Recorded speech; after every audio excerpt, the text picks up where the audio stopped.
Good morning, good afternoon, good evening, wherever in the world you might be. I am Nicole BC, and you know everything.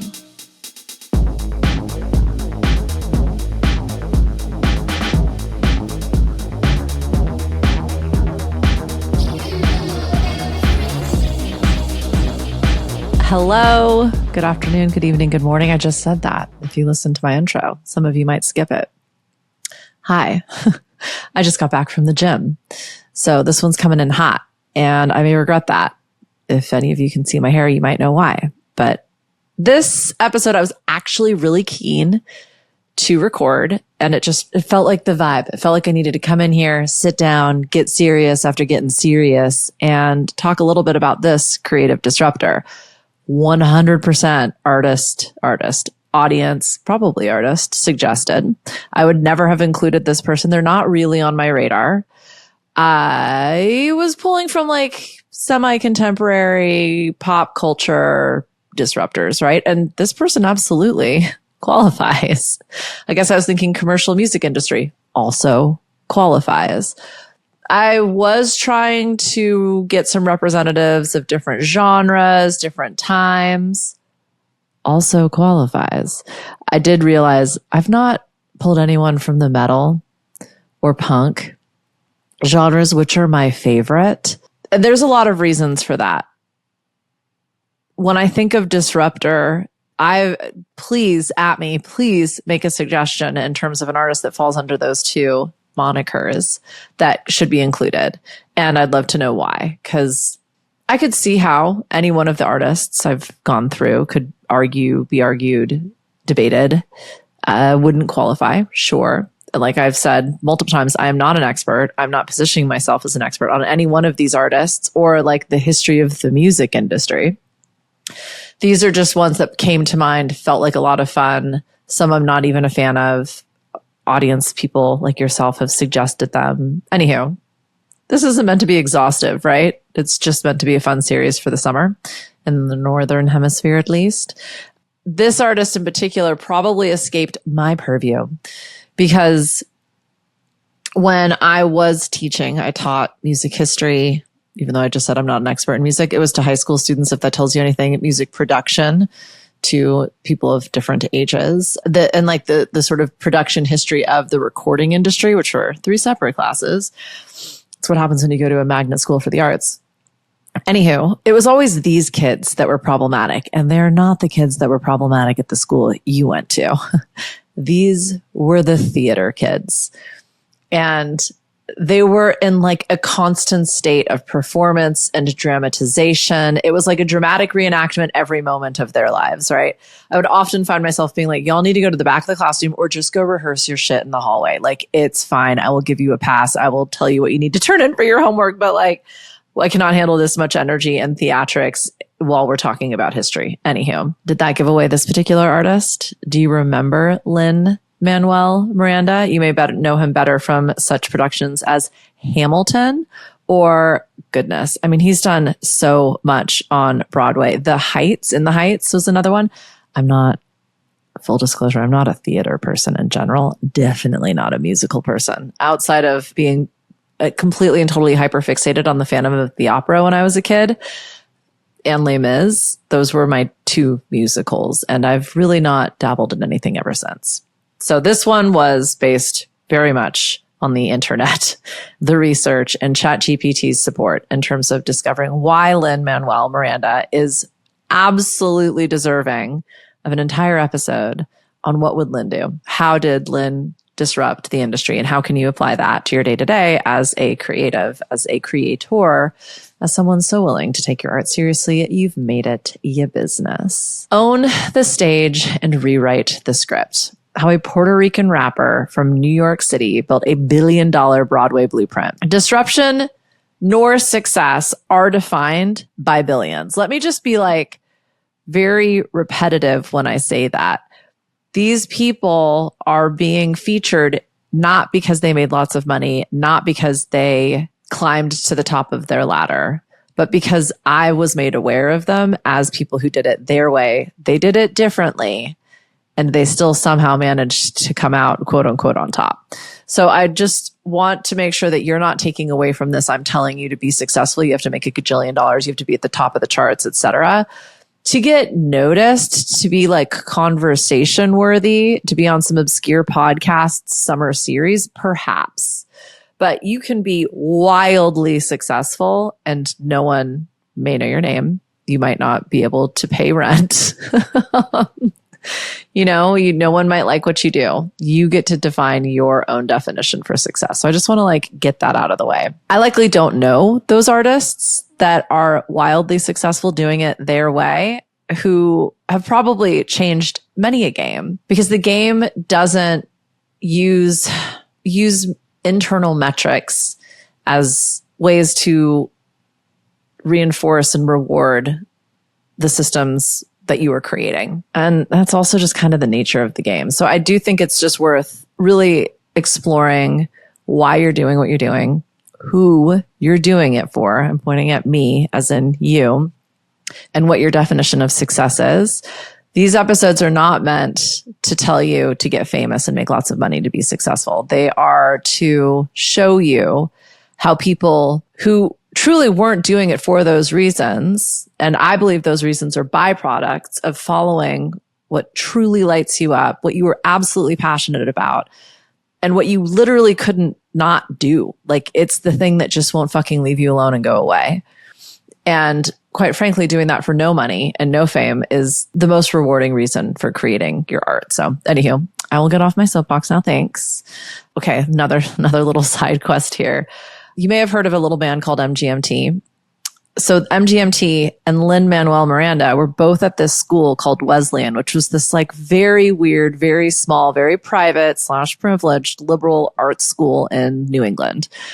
I was going to a school of very similar ilk at the time. And I think it's fascinating because quite a few wildly successful creators came out of like that geographical location from that time. And it was kind of right after the internet like literally started and popped off. It was when independent artists, MP3s, home studios really kind of came together, where we were starting to see like rave culture become more mainstream. Clubbing, had come out of like the Euro underground and into like big ass, sort of almost stadium style New York venues. Like, there was a lot kind of happening where suddenly independent weird ass artists could be on the big stage. And I guess I won't get into the whole MGMT thing, but they were throwing these little parties at the time. And if you there's some footage out there of this, like, it is two fucking nerds with a keyboard and a synth. But they would create these little secret invitations and just like leave them in bushes and like leave them in like hidden places. So you felt like you had discovered just some like super cool kids, like murder mystery party. And then what would become MGMT were just like two dudes making music that was fucking awesome. Right. And that's really how they built it. But again, it's just like, how can you use the resources you have, do something nobody else is doing, nor could do but you, and continue to play and have fun and follow your passion. What Lin-Manuel did, Lin-Manuel Miranda, I'm going to just say Lin moving forward, okay, is he took his story, he took his people's comeuppance, the culture from which he was from, and used rap as a medium to bring it the attention and the reverence he believed it deserved. So what if you could build your empire one story at a time and told your way? You get to be the king or queen of your castle, but it's unlike any other structure or kingdom that's ever been built before.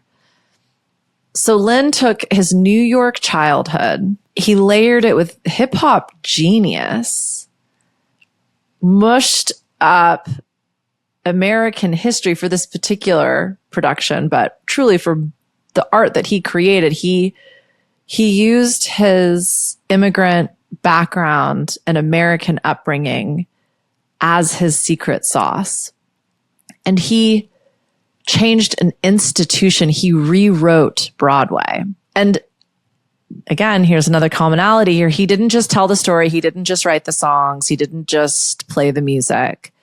He built the platform, the pipeline, and a playbook that transcended art and business. So what would Lin-Manuel Miranda do? Lin was born in 1980 in East Harlem, raised by Puerto Rican parents. He grew up bilingual. He hopped between schools and neighborhoods. He was forced to find his own voice in a world that didn't always see him. In high school, he performed rap battles. At Wesleyan in 2002, he wrote In the Heights, and he won the Richard Rodgers Award before it hit Broadway. By 2008, In the Heights debuted on Broadway, winning 4 Tonys and grossing over $175 million worldwide, all while Lin remained the writer, the star, and the producer. But amid that success, Lin was vocal and obstinate. I mean, he didn't understand how limited and exclusionary Broadway could be. He expressed his frustration that stories about Latinx communities were almost entirely absent from major stages, and In the Heights was often treated as an exception rather than a shift. Instead of just talking, he used his platform to widen the pipeline. He created writing programs. He casted with intention, and he insisted on bilingual representation on stage and screen. His work made room and then helped others walk through. Lin retained creative and financial ownership by structuring his deals through Free Love Supreme, Heidi Schulman Productions, and Spiegelworld World for the touring and production. He kept producer points and controlled future adaptations, even in film. This came back in spades when In the Heights became a hit 2021 movie. Again, he created the structures to own the art and all its various formats and, some might say content stacks that it could exist. Why? Why did he do this? He believed so strongly in what he was creating, and he knew no one else was doing it, could do it, or was capable of scaling it. In 2015, he turned Hamilton into a juggernaut. He learned that success alone doesn't guarantee ownership. While he was a credited writer and star, the original Broadway deal gave most of the financial upside to producers. Lin retained creative control, but his equity in the show was limited compared to what he wanted, what he visioned as possible.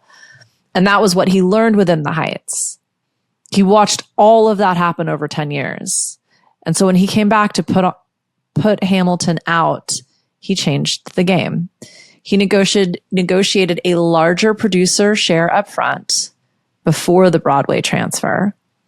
He ensured he retained rights to the cast recording, which became the best-selling Broadway album of all time. He established clearer ownership of subsidiary rights, including film, merchandise, and educational licensing. All of things he recognized he didn't do the way he would have wanted to do during the Heights. This is what every creative project, this is why you want to fail fast. This is why keeping your ideas to yourself harms you first, let alone everyone else who's just waiting to see what you got.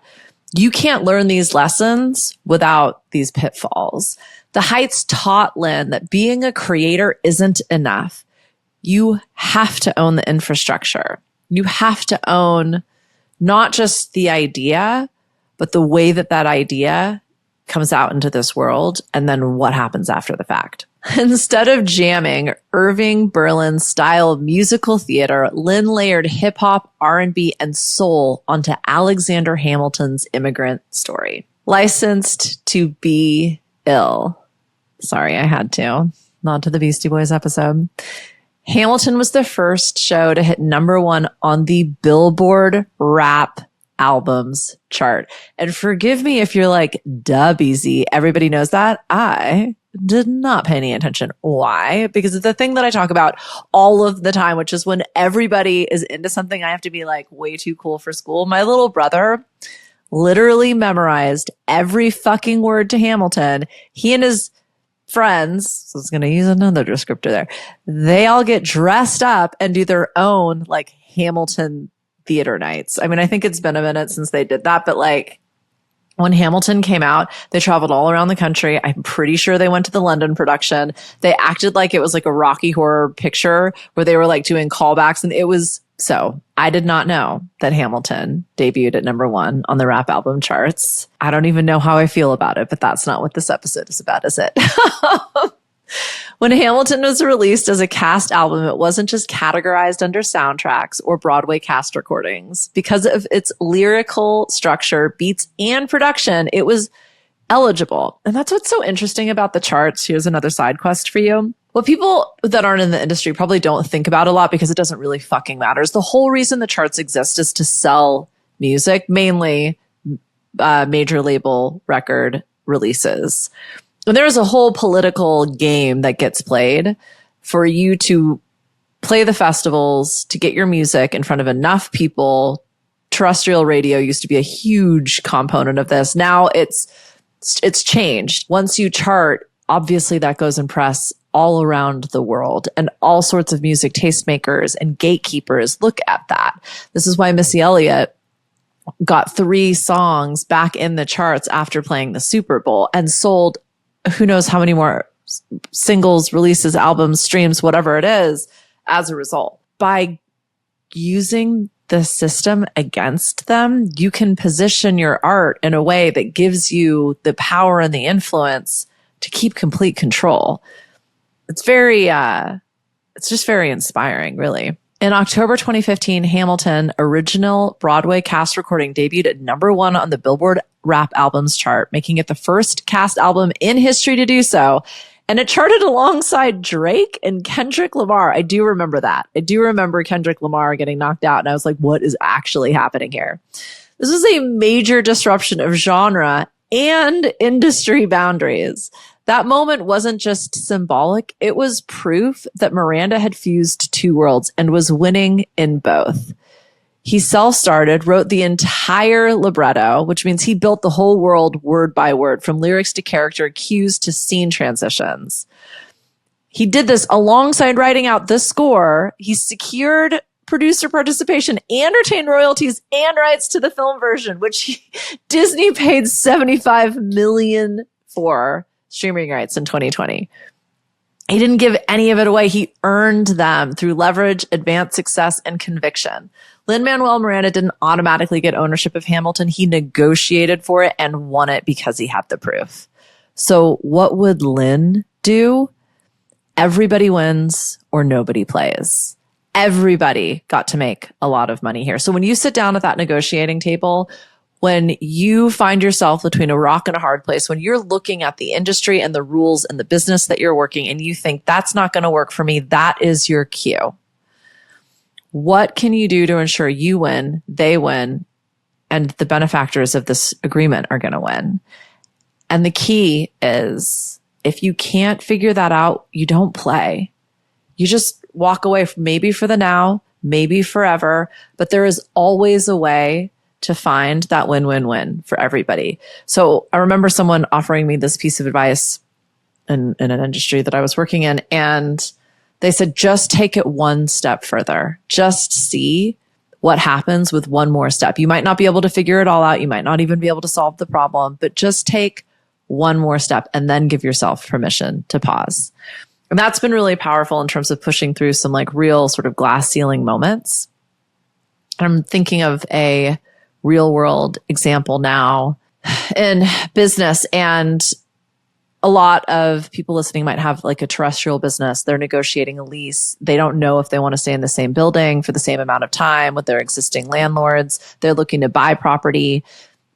Oftentimes in business, you're looking at 3 to 5 year leases. That's just what we expect, right? That's just what everybody assumes is going to happen. But if you have that relationship with your existing landlord, there is always an opportunity to negotiate. And so if locking it in for another 3 to 5 years doesn't feel like the move right now, ask what happens with one. Maybe your rent goes up. Maybe if you find another tenant and you guarantee that the space will be filled. There are a lot of different options out there. That's just one pretty classic example of where we might feel like we're cornered.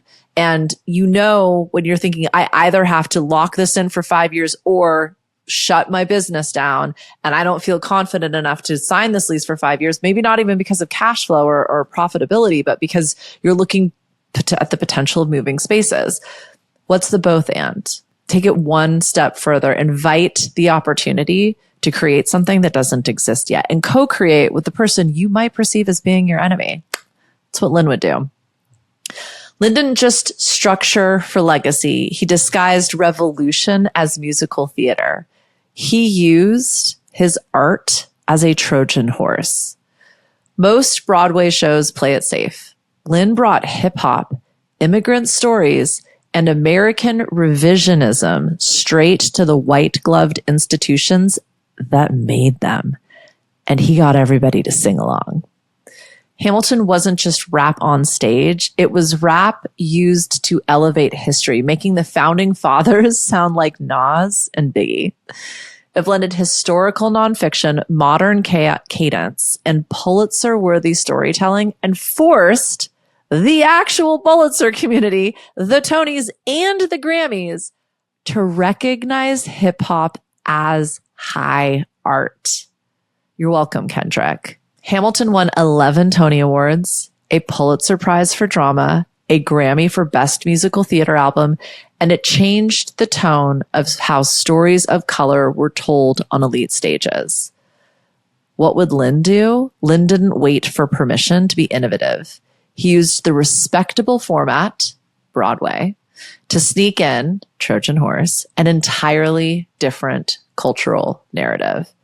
He hacked the system from the inside. If you're in an industry that resists change, don't start with confrontation, start with camouflage. So a personal example of this, I ran an accounting firm. Another one, people are like, you in accounting?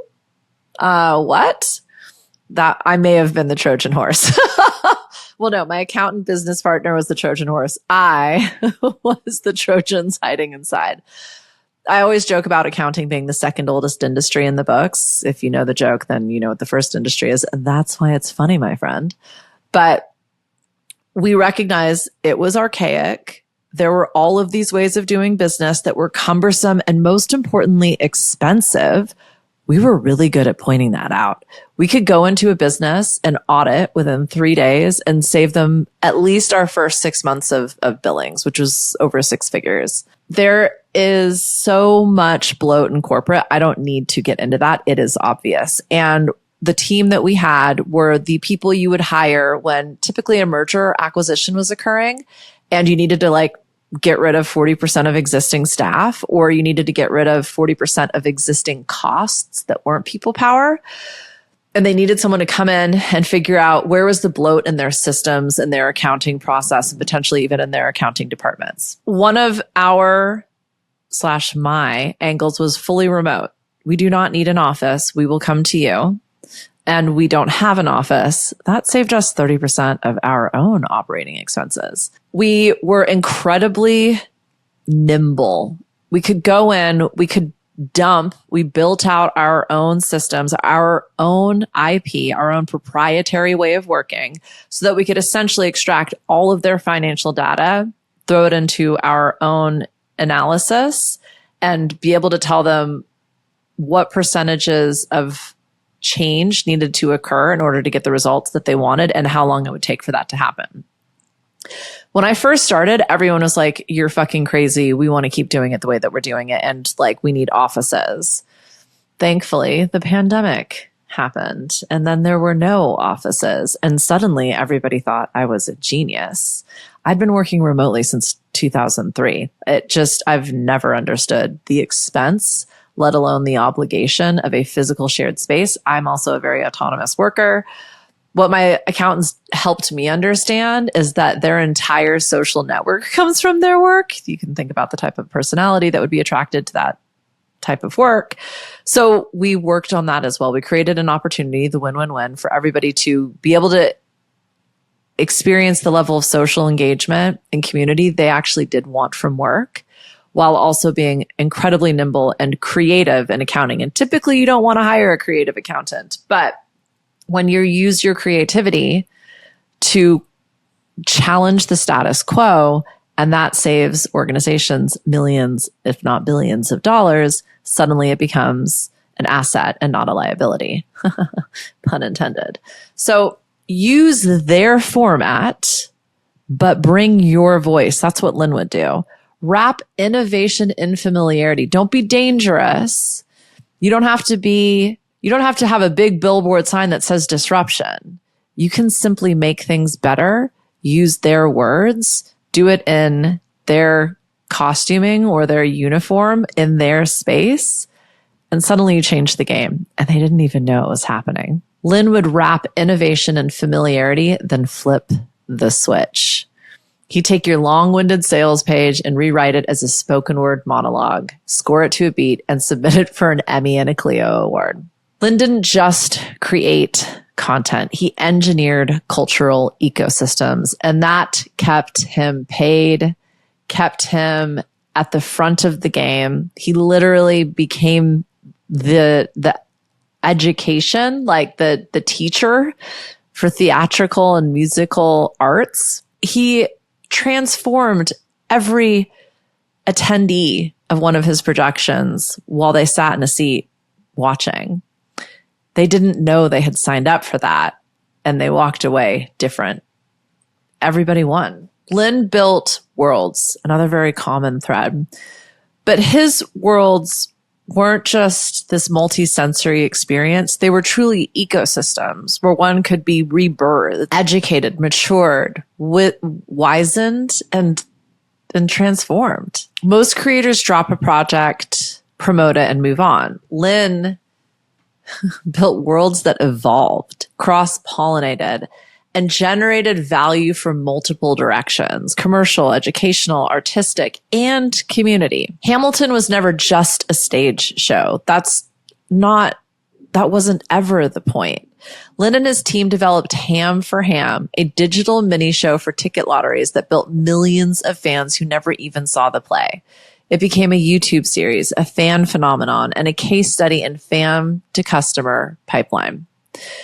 Then he built EDU Ham, the Hamilton Education Program. He brought the show into classrooms across the U.S., offering curriculum packages, workshops, and subsidized tickets. This was fueled and funded by the Rockefeller Foundation. You know, what is that? A wolf in sheep's clothing? Talk about Trojan horse, man. Lin maintained a say in delivery and licensing of all of this. So he used the powers of the Illuminati against them. I mean, he took this wildly profound retelling of American history into the classrooms with the children that needed to hear and see it, to be not just shown, but spoken to in a way that they could truly relate to and feel inspired by, to be able to learn so that we don't have to keep repeating the same shit over and over again. Lin used the Encanto and Moana platforms not just for songs, but to expand Latinx and Pacific Islander representation in animation and media. He collaborated directly with cultural consultants and linguists. And these songs weren't just meant to be poppy and catchy. They were rooted content pipelines steeped in ancient culture. These tracks have been streamed billions of times. They are educating with joy. They are bringing these cultures to the masses, whether the masses get it or know it or not. The genius is Lin structured the deals so he retained royalties, publishing control, and in many cases, co-ownership of the platforms that these initiatives launched from. He wasn't just a voice, he was an architect. You don't need to scale by making more stuff. What would Lin do? Lin would build layers around what already works. So your art product and offer becomes this universe, this metaverse. So take your highest performing offer or story or message and build 3 verticals around it, just to architect it, just to build, just to play with it. As an example, you take your origin story, your why behind your business, and you create a free access point. Think a YouTube channel telling your story, or a workshop, a live workshop that you host for people in your community where you teach them about what you did and how you did it. Or maybe you start a podcast This is free access. This is giving back all of your wisdom and all of your experience so that anybody can tap into it at any time. You also turn this into a teaching tool, a curriculum, a workbook, an actual paid event. So this is now where people are investing in what it is and what this story was all about. Lastly, you create a brand extension. So maybe this is merchandising. Maybe this is licensing. Maybe this is a business to business partnership. You get to make that call, but suddenly you've taken this one creative asset and you now have 3 different verticals that are bringing people into your world, that are educating them on what they can expect, how can they behave, and what they're going to benefit from within your world. And then there's a potential to create exchange there. That's what Lin would do. He'd take your signature program, write a musical about it, license it to 6 school districts, sell the documentary rights to Netflix, and then donate half the profits to a fund that sends kids to art camp. That's what we're talking about. Lin started in the Heights at college before he had any leverage. That creation gave him the power later. Write your origin into ownership. If you're starting something, take it seriously. You get to define what that means for you. Some people think it's starting a legal entity like an LLC. I have so much material out there about how to do it. It's really fucking easy. You can do it all by yourself. For some of us, it's just grabbing the handles on social media and a URL. For some of us, it's a logo and a brand name and potentially trademarking that. It doesn't matter what it is, but take your art seriously. Put a structure around it so that you can lay the foundation and then build. Use cultural currency as collateral. Lin turned a rap musical into Broadway gold, and then he used that success to leverage fair deals on film rights, curriculum, and production. Notice your early wins because that's what's going to tell you what your superpowers are. Most of us take our superpowers for granted because it's just like what we do and how we think. We truly don't understand and we continually underestimate how special that is. Your speaking engagements, the partnerships and the influence that people seek from you and anything that people ask you about over and over again, that's your superpower, my friend. These partnerships, these vertical integrations, these aren't just a way you could make money. These are your future bargaining rights, your future leapfrog and leverage platforms. Before you acquiesce or give away your potential, play it through. Take that one extra step. Ask yourself, how far could this go? And how involved do I want to be along this process? It's going to give you some really great answers at the beginning. And also learn from your mistakes. You're going to make them. Lin made heaps. He just didn't repeat them. He didn't begrudge himself. He didn't regret. You don't hear him complaining about this shit. You don't talk about how he was taken advantage of and people were all sorts of things that were probably exactly what happened. That's not his story. His story is, wow, I created something so fucking good that it allowed me to learn so much that the next time I create something even fucking better, I'm going to dominate, quite literally. I'm going to use the colonialist, patriarchal, capitalist systems in my best interests because that's our best interests. That's what Lin would do. Lastly, he didn't just release songs or shows. He built it's mastery. It's Tolkien level world building. It wasn't just content or curriculum or community or events or streaming deals or books, it was all of it. He was creating art forms before they even existed, or I should say mediums before they even existed in platforms. He didn't launch in isolation. He always had this little microcosm, this spider web of potentials with every single thing he created. Some people will tell you to keep it simple. I've absolutely preached that. You need to know how you work best and you need to know what overwhelms you. If trying to do more than a few things at once is overwhelming, then start there. But if you're someone that wants to see how everything layers and engages and you get truly lit up by this 5D experience that is entirely possible, give yourself permission to go all the way. And maybe ask yourself how long you want to spend actually doing that, right? It's useful to get it out there, just like Lin did within the Heights, and then learn from your mistakes. Think like a founder, think like a CEO, think like a Broadway producer who pairs a book with a webinar series, with a workshop and an alumni circle, with a production, with a soundtrack, with multiple performance rights and royalty properties. Think it through. Your audience, your future, your experience deserves its own stage.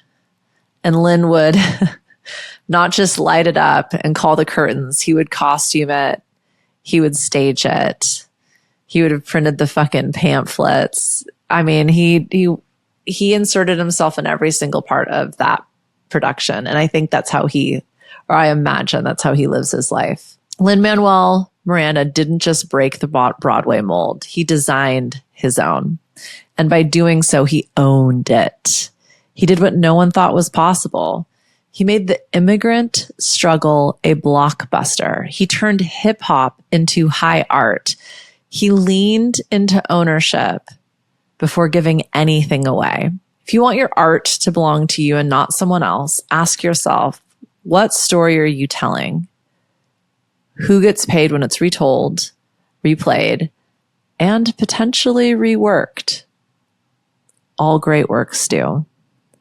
That is your blueprint. That is your stage. Write your script. Produce your play. Star in your production. It's all possible. I don't have words. I mean, this dude just completely blew me away. So thank you for being here. Sign up for the loop. Link in show notes. There is the playlist for this one is pretty fun because it's, songs I'm not personally familiar with, but there's a couple. Yeah, anywho, check it out. I encourage you to do so. And I'm trying to make all these playlists something that can be contributed to. So feel free to add your own magic to it. I'll see you next week. Thanks for being here. Love you. Bye.